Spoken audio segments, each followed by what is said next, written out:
ministrar a palavra. Amém? Glória a Deus. Estrelas vão estar. Oremos em nome de Jesus.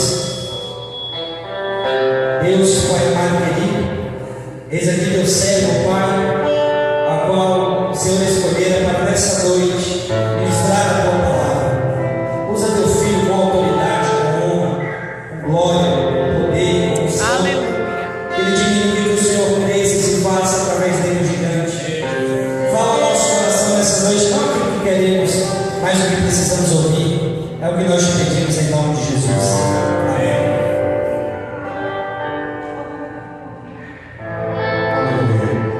Glória a Deus. A graça e a paz do Senhor conosco. Louvado seja Deus. Quem está feliz com Jesus, dá uma glória a Deus. Quem está muito feliz com Jesus, dá outra glória a Deus. Só para matar o diabo de raiva, dá outra glória a Deus. Abra tua Bíblia no livro de Efésios, capítulo de número 1, versículo de número 3. Louvado seja Deus. Aleluia. Se puder dar um pouquinho de ganho para mim, agradeço. Aleluia. Aleluia. Um pouquinho mais de ganho. Um pouquinho mais de ganho. Aleluia. Glória a Deus. Já melhorou. Graças a Deus. Louvado seja Deus. Para quem não me conhece, eu sou o pastor Isenilson. Congrego na IVEC, Igreja Vivendo em Cristo, presidida pelo pastor Léo Novaes, com sede na 26 de setembro. Louvado seja Deus. Aleluia. Efésios capítulo número 1, do versículo de número 3 em diante. Quem achou diz amém?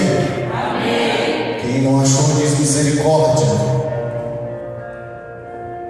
Louvado seja Deus. Vejamos folheando o Novo Testamento, depois de Gálatas, Mateus, Marcos, Lucas, João, Atos dos Apóstolos, Romanos, 1 e 2 Coríntios. Logo na frente está o livro de Efésios. Louvado seja Deus. Aleluia.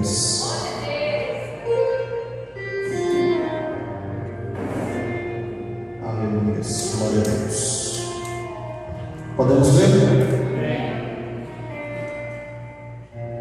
Efésios capítulo 1, versículo número 3 e o 4 diz assim: Bendito o Deus e Pai de nosso Senhor Jesus Cristo, o qual nos abençoou com todas as bênçãos espirituais nos lugares celestiais em Cristo, como também nos elegeu nele antes da fundação do mundo, para que fôssemos santos e irrepreensíveis diante dele em amor.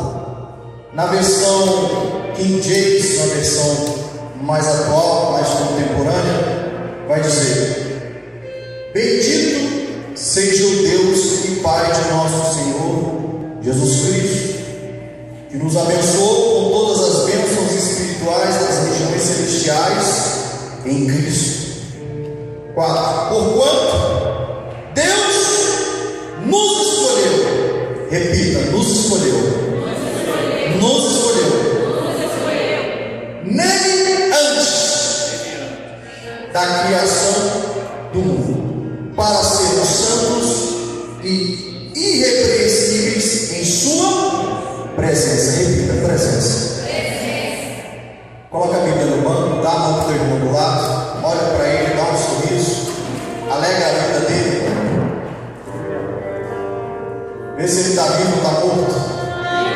Diz para ele assim: você tem que estar morto para as coisas do mundo e vivo para as coisas de Deus. Olha para ele ainda, dá um sorriso para ele, fala: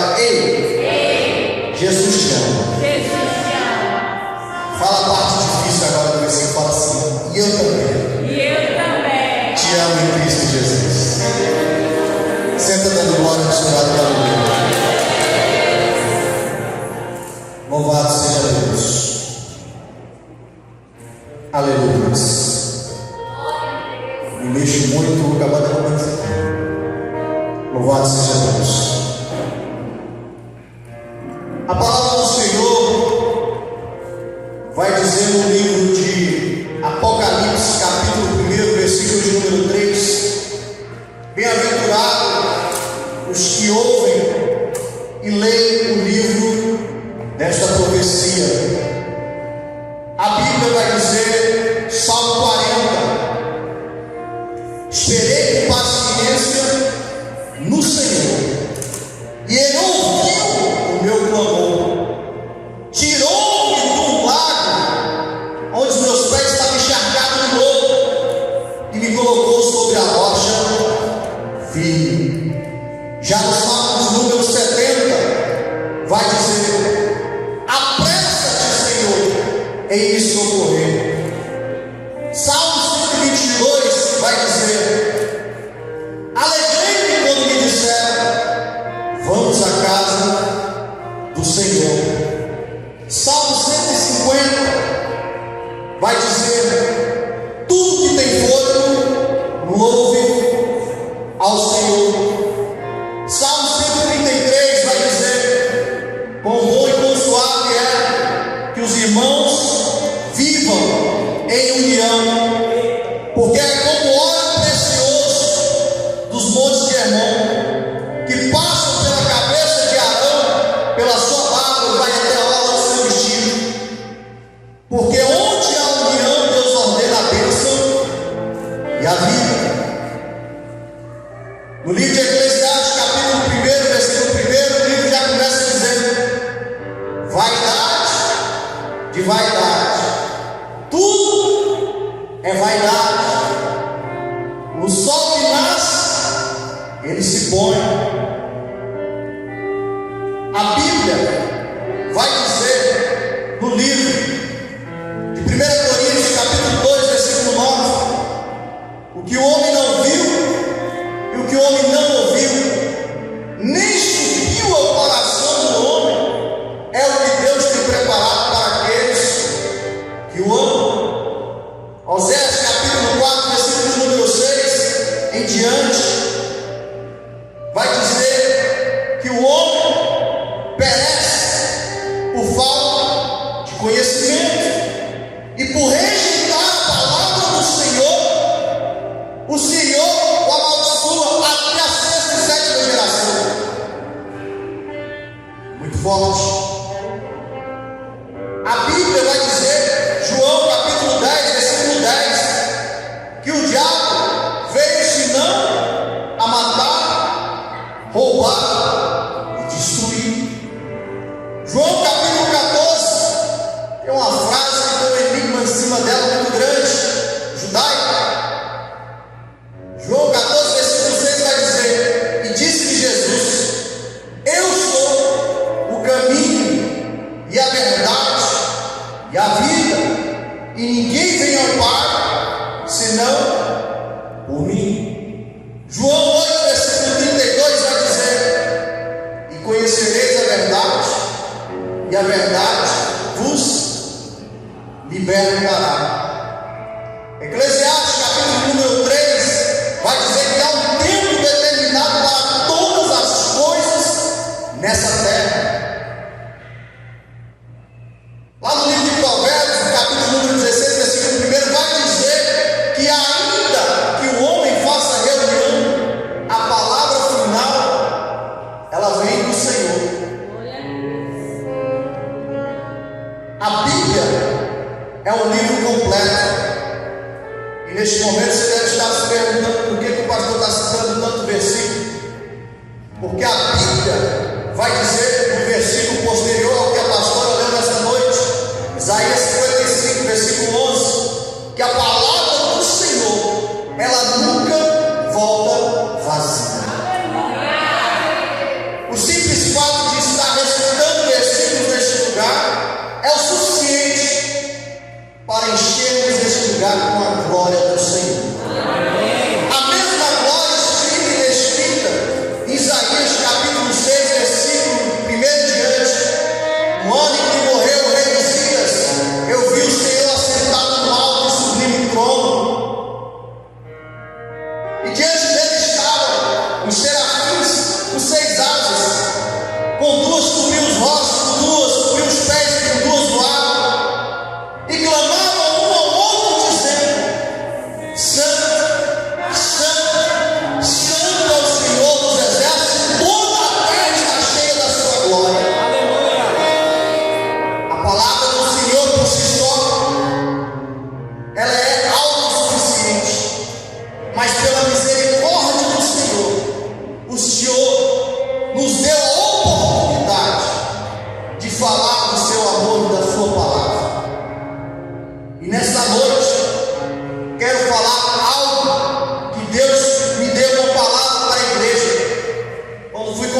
Isaías responde: eis-me aqui, envia-me a mim.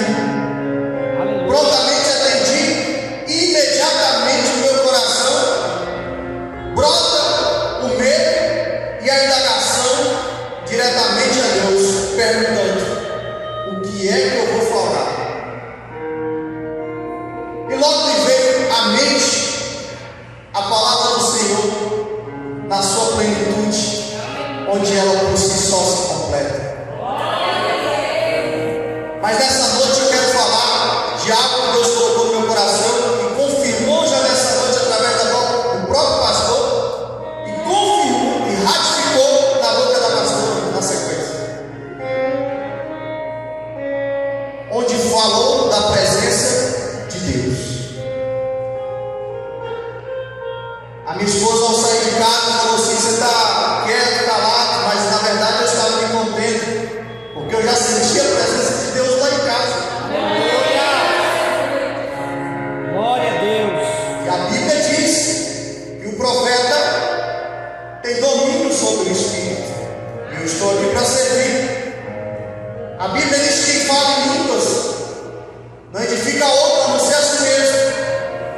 Eu não posso deixar a equipe de louvor nas mãos apenas falando em línguas cheias do poder de Deus, porque como servos do Senhor nós precisamos servir e pregar a palavra do Senhor.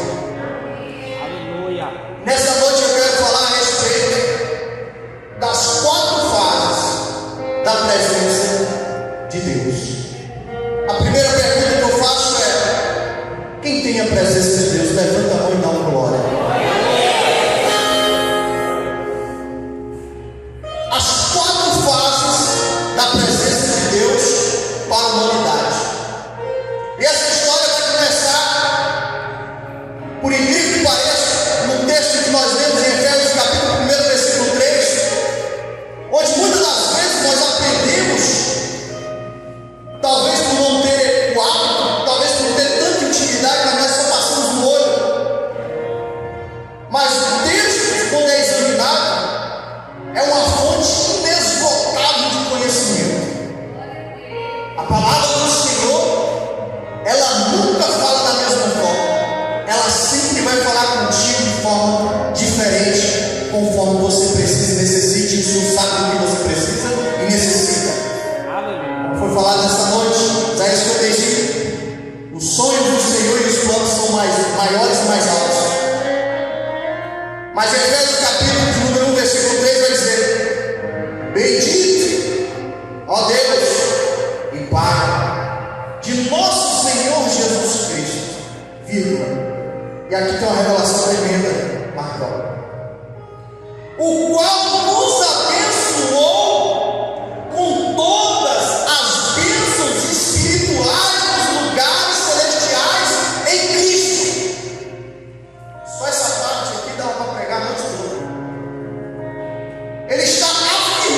levanta a mão aí que eu vou profetizar na tua vida. Aquela oração que você até esqueceu que está pedindo, ela já está a caminho. Se ela foi travada na região celestial, porque quando ela chegar na tua mão, vai ter um impacto nessa terra tão grande que o inferno vai estremecer. Eu não posso dar vitória para a vitória do Senhor. Deus já decretou a tua vitória lá nas regiões celestiais. Mas tem uma condição. Ele diz: em Cristo Jesus. Quem é servo de Jesus Cristo, levanta a mão. Tu tem que estar aliançado com Jesus Cristo. E aí essa palavra ela tem efeito e tem validade. Quando você está aliançado com Jesus Cristo, a tua vitória já está decretada lá nas regiões celestiais. Mas Paulo, inspirado pelo Espírito Santo, escrevendo aos Efésios, não para por aí. Ele continua no versículo 4, tem uma revelação tremenda. E ele vai dizer assim: como também nos elegeu nele antes da fundação do mundo. Vou repetir. Como também nos elegeu nele antes da fundação do mundo, para que fôssemos santos e irrepreensíveis diante dele em amor. Pastor, não entendi. Vem para cá que nós vamos meditar na palavra do Senhor. Resumindo em miúdos, trazendo para os dias atuais, para a nossa linguagem, para o nosso português. Em outras palavras, Paulo escrevendo aos Efésios, inspirado pelo Espírito Santo, ele está dizendo: ele já nos separou, nos elegeu, nos fez vencedores. Aí ele diz aqui, ó, segura. Para filhos de adoção por Jesus Cristo. Paulo já estava vendo, ou inspirado pelo Espírito Santo, escreveu para que a gente alcançasse hoje e entendesse. Hoje nós só temos direito à salvação, nós só temos direito a Deus, nós só temos direito à presença de Deus se formos adotados por Jesus Cristo. Pastor, o que eu preciso fazer? O preço já foi pago e ele já disse que quer te adotar. A única condição é levantar a mão e fazer uma aliança com o Todo-Poderoso.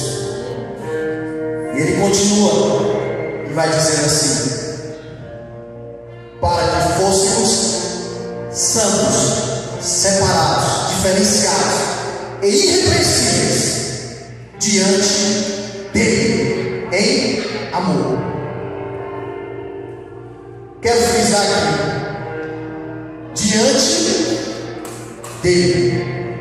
Estar diante do Senhor é estar na presença do Senhor. E eu disse que queria pregar aqui sobre as 4 fases da presença de Deus. O texto que nós lemos, trocando miúdos, a Bíblia está dizendo que ele já nos escolheu, ele já nos elegeu para estar na presença dele. Pastor, quais são essas 4 fases da presença de Deus para a humanidade? Deus, antes da criação do mundo, ele já tinha nos eleito e nos escolhido para estar na sua presença. Está aqui no livro de Efésios, é só examinar. E como isso começou? Deus cria o universo, cria o mundo sem forma e vazia, dá forma, em 6 dias faz tudo. E ele vai lá e cria no mundo o Éden. Dentro do Éden, ele cria o jardim do Éden. E lá dentro ele coloca Adão, o primeiro homem. E todos os dias a Bíblia diz, Gênesis capítulo 3, depois você pode estudar. A Bíblia diz, Gênesis capítulo 3, que todos os dias, na viração do dia, e a viração do dia no calendário judaico é às 18 horas. Já passamos às 18 horas hoje, na quinta-feira. Para o judeu hoje é sexta-feira.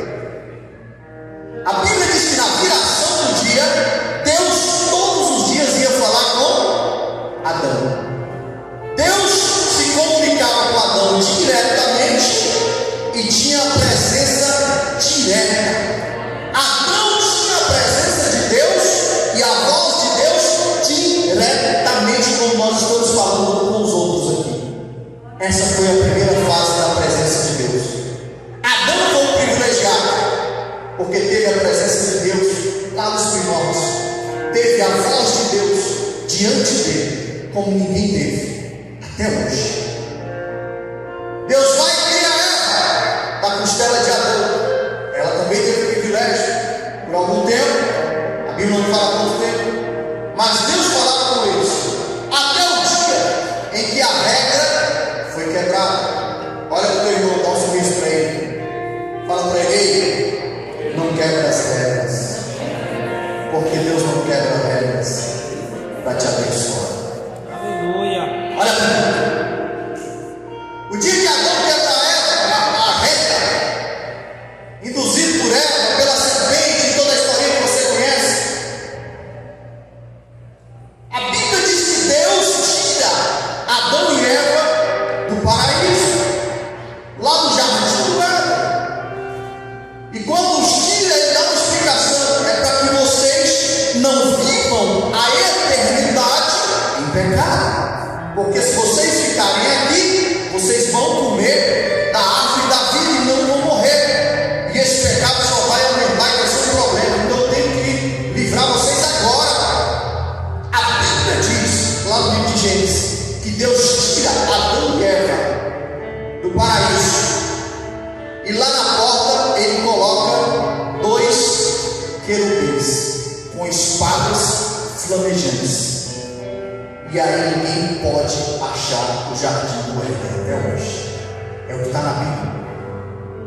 Grava esse pedaço do texto. Que Deus colocou 2 querubins na entrada, que é para o Oriente. Diga-se de passagem, está lá. 2 querubins para que não se achasse a entrada. E aí passa a primeira fase da presença de Deus. Só que Deus, desde os primórdios, ele sempre, como diz em Efésios, ele nos elegeu para estar na presença dele, ele nos escolheu para isso. Mas o tempo todo o homem, tão cabeção, tão cabeça dura, pelo pecado sempre está fugindo da presença de Deus. E na inicial eu perguntei quem tem a presença de Deus, e todos nós levantamos as mãos. Mas é inevitável quando nós fazemos essa pergunta, a pessoa para levantar a mão, automaticamente ela faz uma autoanálise, por mais que seja rápida. Quem está na presença de Deus, você levanta a mão já pensando: o que foi que eu fiz de errado para me tirar da presença de Deus? Porque se alguma coisa te acusar, você não vai levantar a mão e falar assim: rapaz, eu estava e quero estar com ele, mas nesse momento eu deslizei. Por isso lá em 1 Coríntios capítulo 11 vai dizer: examine-se, pois, o homem a si mesmo, para depois comer o pão e beber do vinho que representa o corpo e o sangue de Jesus Cristo. Porque se o homem julgar a si mesmo, ele não será julgado. É o que a Bíblia diz. Adão estava na presença de Deus junto com Eva, mas os dois pecaram e eles saíram de Deus. E aqui eu faço uma pergunta teológica, técnica: foi Deus que se afastou do homem, ou foi o homem que se afastou de Deus?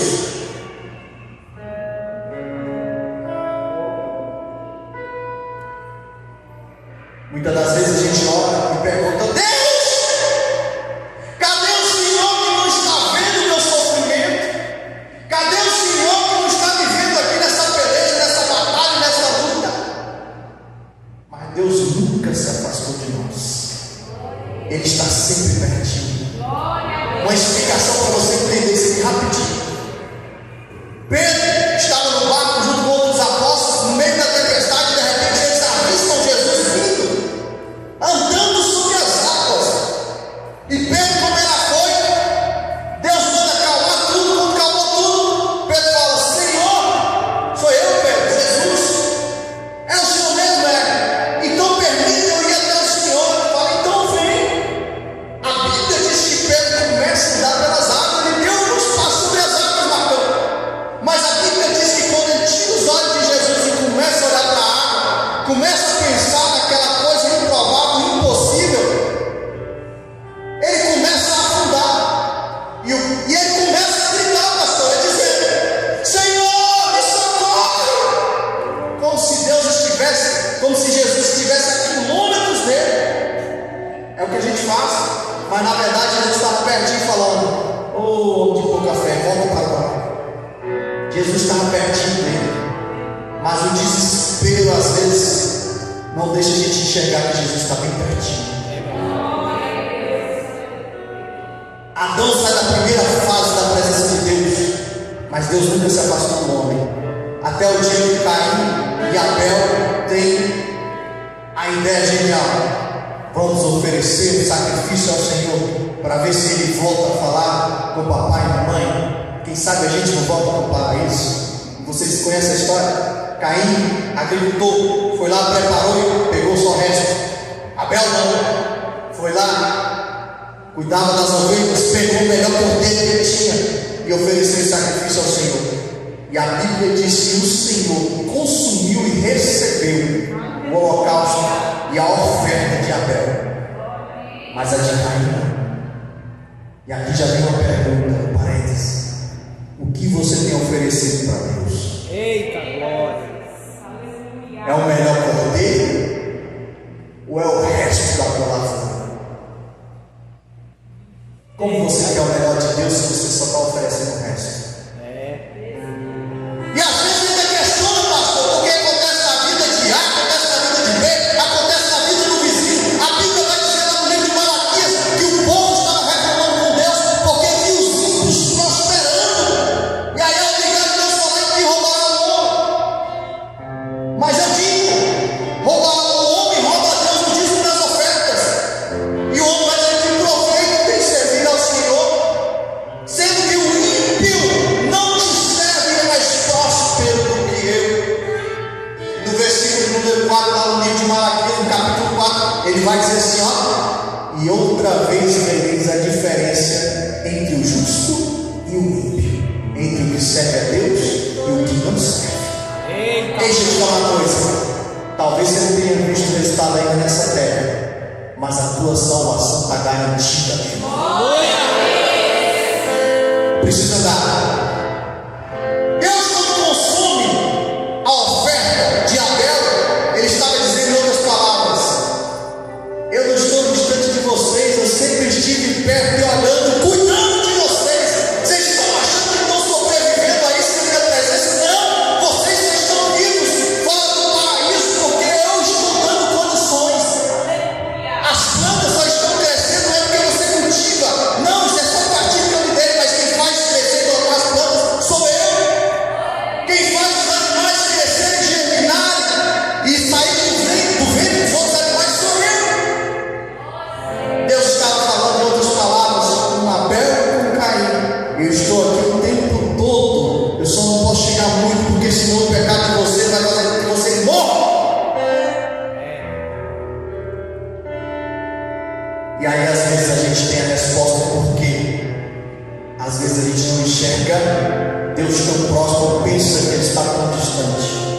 Às vezes teu pecado nem é tão pecador, é um pecadinho, mas é de estimação, e você não quer largar nunca, porque o pastor não sabe, o irmão não sabe, os obreiros não sabem, ninguém lá em casa sabe, minha esposa não sabe, meu marido não sabe, meus filhos não sabem, meu pai não sabe, ninguém sabe. Deixa eu aqui no meu pecadinho que ninguém sabe, mas Deus está vendo doidinho para chegar perto de você, mas o teu pecado não deixa. Na segunda fase da presença de Deus, Deus cria um mecanismo, e aí vem a humanidade se corrompe. Deus usa Noé não para acabar com a humanidade, mas para reconstruir a terra.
tudo é o seu propósito. Deus está sempre falando contigo. E quando o povo escravo do Egito faz um clamor a Deus, Deus ouve e fala: agora sim, eu estou sentindo novamente o desejo deles estarem na minha presença. Aleluia! Vou levantar o libertador. O Espírito de Deus está aqui nesse lugar. Vou levantar o libertador, levanta Moisés e lança 6 pragas, e o povo é liberto. E há uma indagação, porque muitos questionam: ora, se Deus é o Todo-Poderoso, por que teve que lançar 10 pragas para libertar o povo? Não! Deus não teve que lançar 10 pragas para libertar o povo, não. Deus não teve que lançar 10 pragas para tirar o povo do Egito, não. Deus lançou 10 pragas para cada praga que ele levantou, que ele lançou, afrontou com Deus dos egípcios. E aqueles hebreus que estavam contaminados tiveram que ver os deuses egípcios sem poder fazer nada. E o Deus Todo-Poderoso, o Deus dos patriarcas, Deus de Abraão, de Isaac e de Jacó, foi o que venceu dessas 10 pragas. Aleluia! Resumindo em miúdos, não foi difícil tirar o povo do Egito. O mais difícil era tirar o Egito de dentro do povo. É o que é mais difícil. E quantas vezes a gente me escuta: eu não vou para a igreja porque eu não consigo largar a bebida. Eu não vou para a igreja porque eu não consigo largar o cigarro. Eu não vou para a igreja porque eu não consigo largar a mentira. Eu não vou para a igreja porque eu não consigo largar a prostituição. Eu não vou para a igreja porque eu não tenho tempo, preciso e quero ganhar dinheiro. Eu não vou para a igreja porque ainda não é o momento. Mas em tudo Deus tem um propósito. Aleluia! Graças a Deus, a sua graça nos alcança. Deus libera o povo do Egito, faz milagre, abre o mar vermelho. E nos dias atuais, diante de tantos estudiosos, e eu sou um teólogo de formação junto com a minha esposa, graças a Deus por isso, mas fui para lá crente para me tornar teólogo. Não fui teólogo para me tornar crente, não, graças a Deus. Senão desvia. Mas há muitos cientistas, vou colocar assim, vou livrar a classe dos teólogos. Há cientistas dizendo, querendo tirar a glória de Deus, irmão Maria, dizendo que onde atravessava o mar vermelho, um lugar chamado Pi-Hairot, e algumas épocas do ano, o mar abaixa na cama, a ponto de passar com um riachozinho bem baixinho. Então daria para o povo atravessar. Segura a revelação de Deus. Se isso aconteceu mesmo, pastor, então o milagre foi maior do que a gente pensa. Porque a Bíblia diz que depois que o povo hebreu passou, atrás vieram os soldados de Faraó e morreram tudo afogados. Como é que ia morrer afogado no riacho dessa altura? Ou Deus abriu o mar vermelho, ou então ele fez inundar aquilo lá e matou os soldados. O milagre foi maior ainda. Aleluia! Mas eu preciso andar. E quando chega lá no meio do deserto, Moisés passa 40 dias no monte, desce com as tábuas. Quando ele desce com as tábuas, sabe o que aconteceu? Fizeram um bezerro de ouro. Onde que eles acharam esse ouro se eles eram escravos? Não tinha nada. A Bíblia diz, lá em Êxodo, só leu um dia. Êxodo quer dizer grande saída, saída de multidão. No livro de Êxodo vai dizer que na última praga, Deus diz a Moisés: Moisés, fala para o povo que eu vou lançar agora a última praga do primogênito. Quem não passar, o sangue do povo, meu povo, estiver saindo do Egito, os egípcios vão abençoar o meu povo. É só bater na porta deles. A Bíblia diz que eram os hebreus, quando encostavam na porta, os egípcios vinham dando toda espécie de ouro, de prata e de bens para os judeus. Os judeus ficaram escravos na terra do Egito, mas saíram de lá riquíssimos. Mas a primeira coisa que eles fizeram com a riqueza foi o quê? Um bezerro de ouro. E aqui eu abro um parênteses. Quantas das vezes as bênçãos do Senhor têm virado bezerro de ouro na nossa vida? É duro, pastor. É duro, mas é verdade. E sabe o que é pior? Às vezes a gente acha, irmão Macedônio, acha não, a gente continua crente. Servo do Senhor. Isso já aconteceu comigo. Fiz um propósito com Deus, resumido. Depois desse propósito, com 3 meses, Deus mudou minha história. Eu fui ganhar um salário 30 vezes do que eu ganhava. Eu tinha empresa com 28 funcionários no showroom lá no sul, do lado do Big Box, na QI 23. Quem quiser pode ir lá, o Big Box está até lá hoje, só que minha empresa que não. Um galpão na Ceilândia de 1.000 metros quadrados, 28 funcionários trabalhando, produzindo móvel planejado, vendendo mais de 100 mil por mês, pastor. Isso há 13, 14 anos atrás era muito dinheiro. Num propósito que eu fiz com Deus. E belo dia, no domingo, 11 horas da noite, meu pastor me liga: ô minha ovelha, cadê você? Ô meu pastor, estou na minha empresa aqui no Lago Sul. Mas o que você está fazendo aí, minha ovelha? Você não veio no culto? Não, estou trabalhando, que eu tenho 13 serviços. Tinha que ser 13, né? Pelo amor de Deus, Deus tem poder. Eu tenho 13 serviços grandes, e se eu não organizar hoje, amanhã tem uma confusão, e eu tenho um serviço grande fechando com um grande empresário do Brasil, eu não posso perder com a mansão. É mesmo, meu velho? Mas pastor, fique tranquilo, que eu não desviei. Não, meu velho. Aqui a gente eu só estou com saudade. É de você me ajudar no som, é de você tocar o violão, é de você liderar os jovens, é de você me ajudar a levar os irmãos em casa no final do culto, porque ninguém tem coragem. É de você me entregar a palavra de Deus, é de você ajudar a lavar as cadeiras, a igreja e os banheiros, é de você me dar ideias e ajudar na manutenção da igreja. Na hora eu pensei: meu Deus, eu fazia tudo isso. Não, pastor, fica tranquilo, eu não desviei. Eu só estou sem tempo de ir para a igreja. Eu não devia ter falado essa frase agora. Deus me arrumou tempo, porque o ouro que Deus me deu, eu deixei virar um bezerro debaixo do meu nariz. E Deus fez assim, soprou tudo. João Pedro fez o pré-natal todinho lá no Anchieta. Na hora de ganhar o menino, eu não tinha R$1 para fazer o padre. Ele foi nascer no hospital da Samambaia. Quantas das vezes a gente deixa o bezerro, o ouro que Deus nos dá, virar bezerro de ouro? Quem tem chamado do Senhor, levanta a mão. Cumpra a tua chamada. Não espere virar um bezerro de ouro, porque a queda é grande. E eu vou te falar: se acostumar com coisa boa, com 3 carros, 4 carros, 5 carros na garagem, 2, 3, 4, 5 casas, é fácil. Agora, se acostumar a morar num barraco 4x4, num tijolo, piso grosso, no banheiro sem porta, te deixa em depressão, viu? E para sair é só misericórdia de Deus.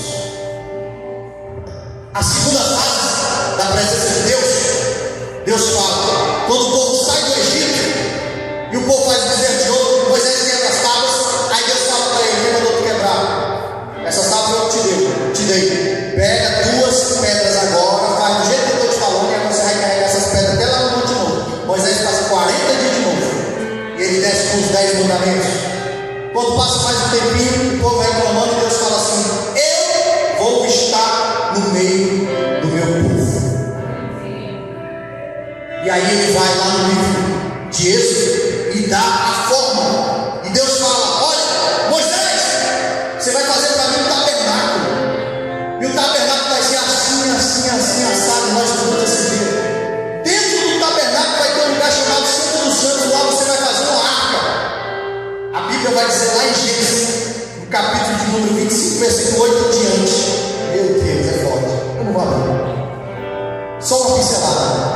Mas a Bíblia vai dizer que a arca da aliança era feita de madeira de acácia, revestida por ouro, de ouro por dentro e por fora. E quando você vai estudar isso, meu Deus, é tremendo. Não poderia ser feito de qualquer madeira, sabe por quê? Eu sou marceneiro. Qualquer ferro quente, qualquer metal quente que você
dois anjos, querubins, no meio propiciatório, onde a Bíblia diz que ali estaria a presença de Deus. Dentro ia estar o maná, cajado de Arão que floresceu, e as tábuas do mandamento, as outras, né? Que a primeira Moisés quebrou e teve que fazer as outras.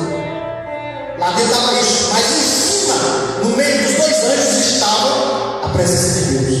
Só que para entrar nessa presença não era qualquer um. Uma vez por ano, o sumo sacerdote tinha que ser da tribo de Levi, da família de Arão, para ser sumo sacerdote. Uma vez por ano ele matava os dois bodes, um bode expiatório. A gente tem isso hoje, muitas vezes não sabe nem de onde vem, mas vem da Bíblia. Um era lançado no deserto, só esses dois bodes expiatórios, uma pregação para outro dia. Mas a Bíblia diz que o sumo sacerdote pegava, molhava os dedos, amarrava a corda e entrava para representar e apresentar o pecado da humanidade diante de Deus.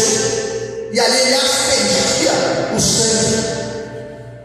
Se ele não morresse, se ele não tivesse pecado, ele sairia com os pés dele e estava tudo certo. Pastor, mas se aspergisse sangue lá dentro e apodrecer, ia ficar fedendo. Não tinha como alguém entrar lá para limpar. Como é que fazia? A Bíblia diz que aquele lugar se enchia da glória de Deus e consumia e limpava todo o ambiente. Só que a presença de Deus nessa segunda fase era limitada e Deus falava com o povo por intermédio de um sumo sacerdote. Olha só a diferença. Com Adão, Deus falava diretamente e estava diante de Adão. Na segunda fase da presença de Deus, Deus só se apresentava lá na Arca da Aliança dentro do Santo dos Santos para uma pessoa que tinha que estar em santidade e só falava com ele para poder falar com o povo. No caso, falava com Moisés, né? Essa é a segunda fase, né? Só que aí o povo falhou de novo, a ponto da arca se perder no cativeiro babilônico. Eu preciso andar. A Bíblia diz que aí vem a terceira fase da presença de Deus. Sabe qual foi? Jesus Cristo se faz homem, vem na terra e cumpre os 10 mandamentos e os 613 mandamentos mosaicos que nenhum homem seria capaz de cumprir nessa terra. Ou seja, Adão no primeiro errou, teve que sair. No segundo, na segunda fase da presença de Deus, não tinha quem cumprisse. Na terceira fase, Deus está falando assim, ó, Efésios capítulo 2, versículo 8: sois salvos pela graça, mediante a fé, e isso não vem de vós, é dom gratuito de Deus, e não vem das obras, para que ninguém se glorie. Em outras palavras, está dizendo: já tentei com Adão lá atrás, deu errado. Fiz a arca da aliança, fiz os mandamentos, não dá certo, vocês não dão conta. Vou salvar vocês sem vocês merecerem. Sabe por quê? Porque Efésios capítulo 3, Deus disse que Ele nos escolheu para estar na presença dele antes da criação do mundo. Nós estamos vivendo a terceira fase da presença de Deus. Quem tem a presença de Deus, levanta a mão bem alta. Só que não para por aí, Marcão. Essa presença de Deus agora, infelizmente, ela pode ser só passageira. Porque a Bíblia vai dizer da presença eterna. Apocalipse capítulo de número 21, você pode estudar lá e ler. Está sendo tudo gravado, depois você pega as referências lá e vai estudar. Apocalipse capítulo 21 diz que João, na ilha de Patmos, teve a visão e diz no capítulo 21, um capítulo antes de terminar a Bíblia termina no capítulo 22 de Apocalipse. No capítulo 21 ele escreve dizendo: e eu vi a nova Jerusalém, escolhidos de Deus. E a Bíblia vai dizer lá no Apocalipse capítulo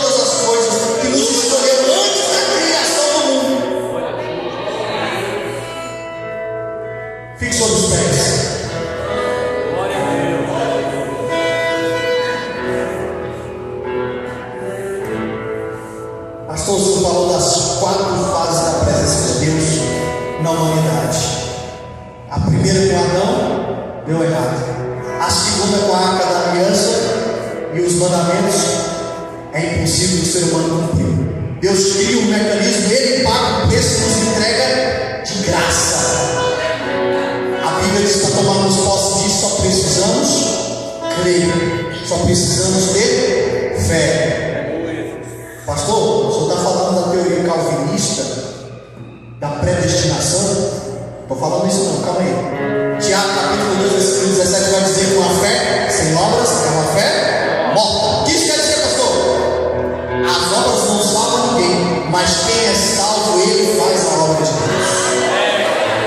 Se você é salvo, inevitavelmente você vai fazer a obra de Deus.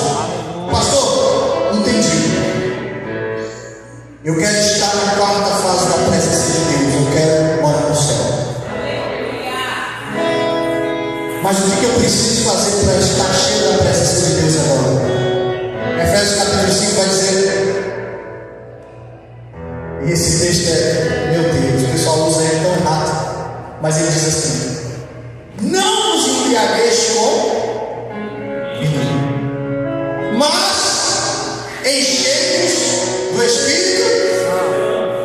No meio do tela, não vos embriagueis com vinho, vírgula, no qual há contenda, vírgula, mas enchei do Espírito. São Deus falando, está dizendo: olha, em vez de tu encher a cara de bebida e arrumar confusão, vai se encher da presença de Deus. Aleluia!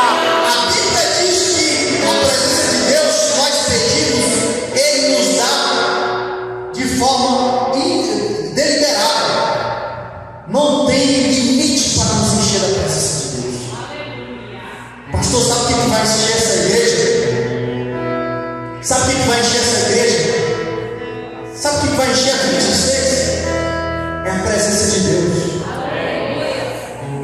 A gente coloca um tempo maior, um som melhor, o laço ali, tocando o tempo todo, atraindo a presença de Deus. Mas o que enche este lugar aqui é a presença do Senhor. Pastor, e como é que nós fazemos isso para este lugar estar cheio da presença de Deus? Isso depende de mim e de você. Quem está cheio da presença de Deus? Se você estiver cheio da presença de Deus, este lugar vai estar cheio da presença de Deus. Inevitavelmente, este lugar vai estar cheio da presença de Deus. Amém? Louvado seja Deus. Coloca a mão sobre a tua cabeça. Coloca as duas mãos sobre a tua cabeça. Nós estamos num culto de libertação, um culto profético. Eu só tenho 1 minuto para fazer isso. Vamos orar, precisamos cumprir. Feche teu olho. Com a mão na tua cabeça, eu vou dizer e você repete. Fala: Senhor Jesus,